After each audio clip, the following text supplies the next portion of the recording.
Salut, moi je m'appelle Gabriel et je suis un développeur reconverti. Je me suis reconverti tardivement.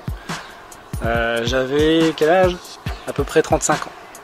Peut-être un tout petit peu moins. Mais, du moins j'ai commencé, j'étais passionné avant. Mais bref, en tout cas après 30 ans. Et voilà, après je suis devenu développeur. J'ai pu travailler dans une entreprise. Maintenant je suis développeur React.js. Et donc je voudrais te montrer un peu en tant que développeur reconverti, comment ça marche. Alors comment est-ce qu'on peut se reconvertir même après 40 ans et en ayant des enfants, et tout ça sans avoir peur.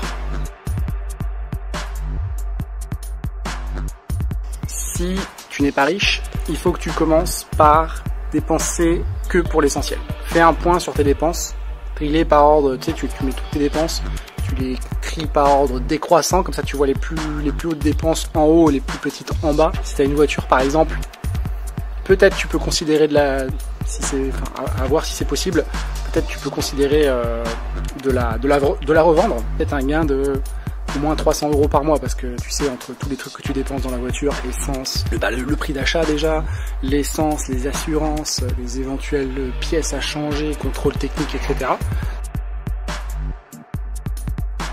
D'acquérir des actifs qui font que tu as de l'argent qui tombe tout seul tous les mois.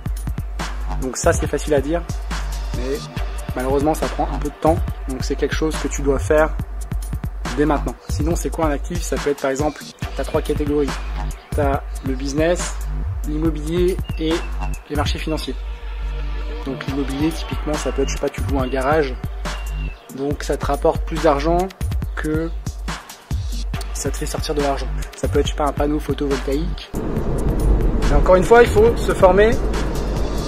C'est pas si simple que ça. Il faut quand même trouver les bonnes affaires, etc. L'immobilier, c'est cool l'immobilier, mais tu auras quand même, faut bien en prendre conscience, tu auras quand même des emmerdes. La porte qui ne s'ouvre plus, un dégât des eaux, un locataire qui part, qu'il faut remplacer, un locataire qui fait trop de bruit et qui cause des problèmes, etc., etc. Même déposer un chèque, tu vois, ça prend du temps. Faut aller à la banque, machin. Tu peux faire un emprunt à la banque et à partir de là, avoir de l'argent que tu n'as pas à la base. Mais par contre, l'avantage, c'est de faire travailler l'argent que tu n'as pas. Après, d'ailleurs, tu as les marchés financiers. Le Bitcoin qu'on ne peut pas non plus imprimer. Je vais t'expliquer pourquoi. Mais tu as aussi toutes les actions, etc. Comme je t'ai dit, il y a 3 piliers, le business, l'immobilier et aussi tout ce qui est financier, les marchés financiers. Tu as les actions par exemple.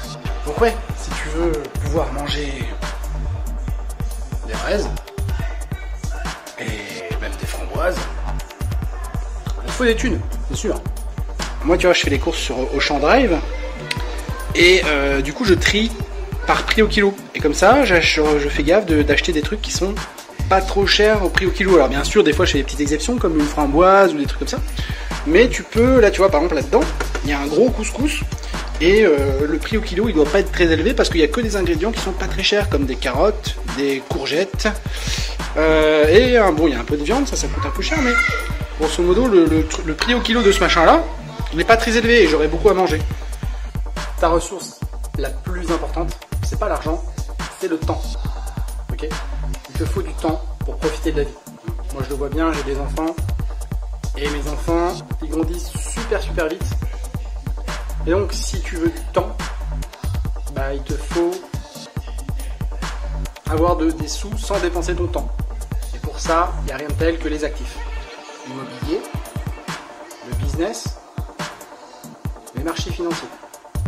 Bien sûr, tu as des sous-catégories. Par exemple, dans les marchés financiers, tu vas avoir le Bitcoin. Dans l'immobilier, tu vas avoir, par exemple, les garages, ou tu vas avoir, je sais pas, les immeubles de rapport, ou les maisons, ou la location courte durée, etc., etc.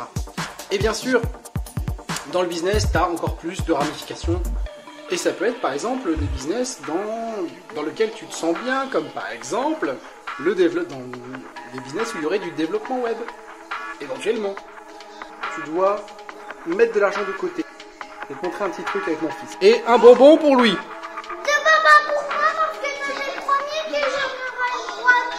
Exactement, c'est ça que je voulais mettre dans la vidéo justement. Comme tu avais réussi à donner un bonbon à Marie en échange, je t'avais promis qu'il y en aurait 2 la prochaine fois.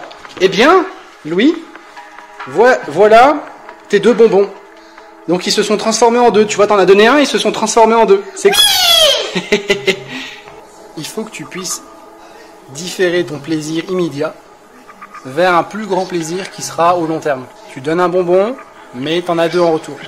Tu mets 1 euro de côté par exemple, tu pourras le multiplier par 2. Alors, regarde ceux qui deviennent riches. Leur premier euro, il s'est transformé en des millions d'euros. Investis sur toi.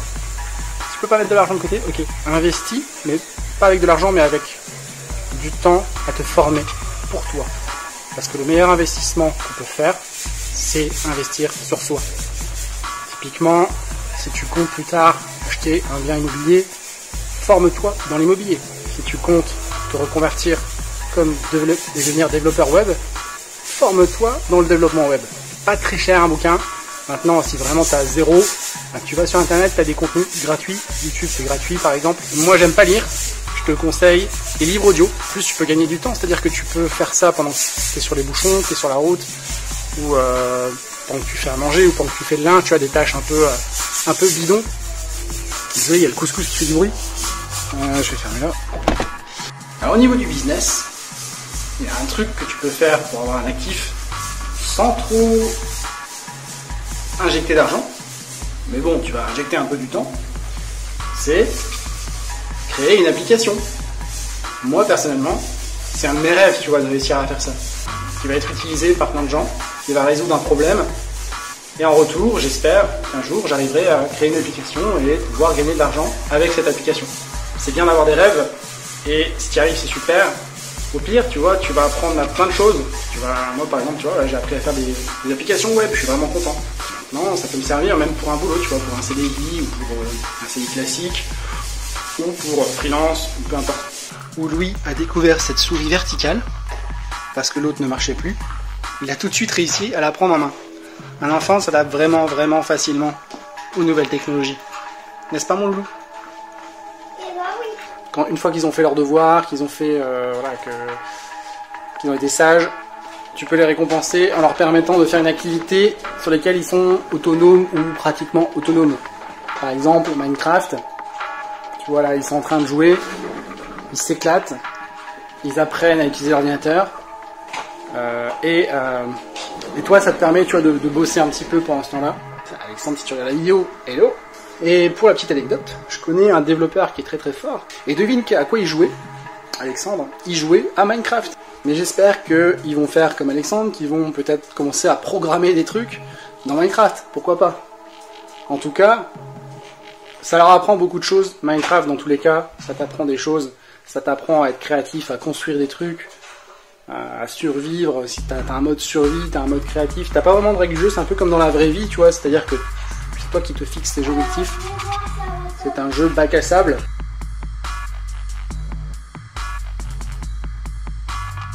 Donc trouve des formations gratuites si t'as pas d'argent, ou pas chères, du genre des livres audio, c'est très bien. Ou alors, je sais pas, des formations Udemy. Sur Udemy, tu peux avoir des formations pour 10 €, je crois, qui sont pas mal. Et YouTube, tu peux avoir des trucs gratuits. Donc profite-en. Avantage des formations gratuites. Alors moi je te parle pas mal de vidéos, mais tu peux aussi, je sais pas, ça peut être aussi un PDF que tu lis, ou peu importe, mais je te parle des vidéos parce que j'aime bien. Moi j'aime pas trop lire, tu vois, j'aime bien les livres audio par exemple. Mais si tu te formes tout seul avec des formations gratuites, l'avantage aussi c'est que si par exemple tu as des enfants, ça sera beaucoup plus flexible, tu vois. Tu pourras, ou si tu as un boulot ou un temps partiel ou un mi-temps, là tu pourras te former quand tu auras le temps, tu vois, parce que souvent on a plein de trucs à faire et ça t'apporte beaucoup de flexibilité. Être autodidacte, ça te permet vraiment de te former sur certains points, tu cibles, tu perds pas de temps, tu vois. Si tu fais une formation, on va dire, par exemple, tu fais une formation HTML, CSS, JavaScript. Si tu connais déjà HTML et CSS, tu vas perdre du temps à reapprendre le truc. Même si, entre guillemets, tu vas pas vraiment perdre de temps, ça va toujours t'apprendre des choses, mais t'as compris. Il vaut mieux que tu cibles un truc. Par exemple, je sais pas moi, il y a récemment, j'ai voulu, tu vois, utiliser Firebase. Là, je me suis formé spécifiquement sur Firebase. Comment faire pour utiliser Firebase? J'ai pas refait tout JavaScript, etc., que je connaissais déjà. Il faut que tu fasses pas mal de recherches quand même sur internet et que tu trouves les meilleurs moyens de parvenir à tes objectifs, les chemins les plus courts. Si tu veux faire du Node.js par exemple, quel est le chemin le plus court pour apprendre Node.js? Dans le web, tu auras toujours HTML, CSS. Ensuite, tu peux directement taper dans Node.js. Si tu veux faire du front, tu vas apprendre JavaScript. Et puis ensuite, idéalement, un framework, parce qu'en ce moment c'est très recherché, un framework comme React par exemple, ou Vue.js ou Angular. Svelte aussi est pas mal, mais il n'est pas encore bien. Tu n'as pas encore beaucoup de boulot là-dedans. Si c'est du Java, c'est pareil, HTML, CSS, puis ensuite tu apprends Java. Pourquoi pas JavaScript? C'est quand même un gros plus d'apprendre JavaScript dans tous les cas. Tu vois, justement, si tu apprends JavaScript, tu n'as pas besoin forcément d'apprendre Java ou Python ou C# ou je sais pas quoi. Tu apprends juste JavaScript, ça va vraiment te débloquer beaucoup de portes. Donc moi, c'est ce que je te conseille si tu veux devenir développeur web. Si tu veux devenir développeur, je sais pas, pour autre chose, tu apprends le langage qui va bien. Si c'est du C, c'est du C, si c'est du Python, c'est du Python. Pour l'intelligence artificielle, par exemple, ça va être du Python, etc., etc. Choisis un domaine qui est recherché. Et encore une fois, le développement web, c'est recherché, donc c'est plutôt pas mal. Et un truc qui te plaît, un truc dans lequel tu es passionné. Ça peut prendre quand même du temps. On ne devient pas développeur en claquant des doigts. Si tu es très bon, j'ai envie de dire, ça te prendra 3 à 6 mois, mais ça peut prendre plusieurs années. Plus t'es vieux, ça ne veut pas dire que tu es mauvais. Loin de là. D'ailleurs, tu as plein d'expériences qui vont être un gros plus par rapport aux autres.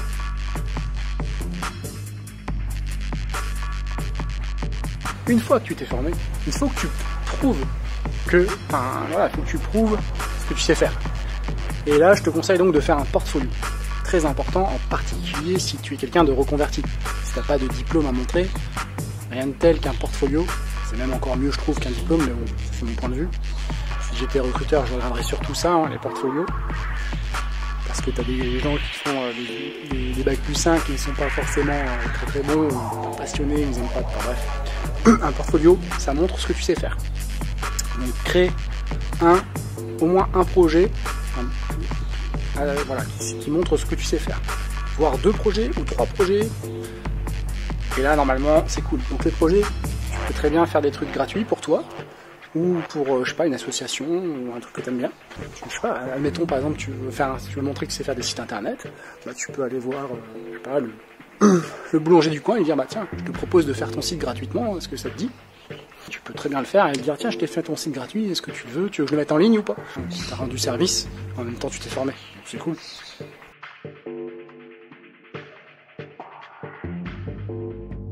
Souvent c'est des CDI, ça peut être aussi des CDD. Donc trouve-toi un job. Et de là, ce qui sera bien, c'est que tu essaies de trouver un job, tu vois, avec d'autres développeurs, comme ça tu vas pouvoir monter en compétences. Moi par exemple, quand j'ai commencé, tu vois, j'avais des compétences HTML, CSS, JavaScript. Et figure-toi d'ailleurs, pour revenir un peu, j'avais fait une vidéo sur HTML, CSS, ça m'a un peu sauvé HTML, CSS, parce que je me suis retrouvé tout de suite dans un projet avec une technologie que je connaissais pas. Et en fait, grâce à HTML, CSS, j'ai quand même pu, tu vois, faire avancer le projet. Donc le chef de projet m'a dit, tiens, tu vas faire des pages en HTML, CSS, tu sais bien le faire, tu vas faire ça. Donc ça m'a sauvé. Donc fais gaffe d'avoir des bonnes bases quand même en HTML, CSS et JavaScript, idéalement, pour pouvoir produire tout de suite, tu vois. Et après, si tu es vraiment chaud, si tu as vraiment dans ton portfolio, tu as fait par exemple 3 applications qui sont vraiment bien et que tu te sens à l'aise, quoi. Tu sais que tu arrives à faire tout ce que tu veux, tu sais que même si tu connais pas tout, tu pourras faire des recherches et trouver la solution. Dans ce cas-là, tu peux partir directement freelance. Mais il va falloir que tu trouves des clients. Et ça, c'est pas forcément ce qu'on préfère en tant que développeur. Maintenant, ce qui est bien, c'est que tu as des plateformes comme Malte par exemple, qui vont te permettre de trouver des clients. Et aussi,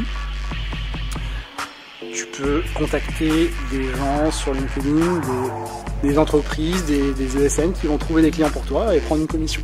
Des apporteurs d'affaires. Donc profites-en, fais affaire avec eux. Et il faut que tu aies ta première expérience. Une fois que tu as ta première expérience, normalement, beaucoup plus simple après. C'est toujours le début qui est compliqué, mais si tu as fait les trucs que je t'ai dit avant, normalement, tu devrais pouvoir le faire sans peur, d'avancer sereinement vers cet objectif. Bonne chance.